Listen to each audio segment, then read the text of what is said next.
పదవావతారమైనటువంటి కల్కి అవతారము ఎప్పుడు వస్తుందో వ్యాస భగవానుడే చెప్పాడు. అసలు ఎక్కడ స్వాహాకారము వషట్కారము ఇవి రెండు వినపడవు. అంటే ఇక యజ్ఞము యాగము అనేటటువంటి క్రతువులు ఉండవు.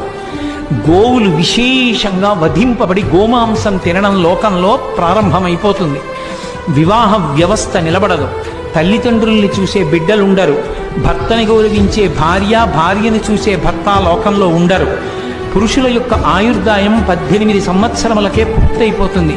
స్త్రీలు కేశపాశములను విరబోసుకుని తిరగడమే లోకంలో పెద్ద విశేషమైనటిదిగా అయిపోయి జట వేసుకునేటటువంటి సాంప్రదాయం విచ్ఛిన్నమైపోతుంది.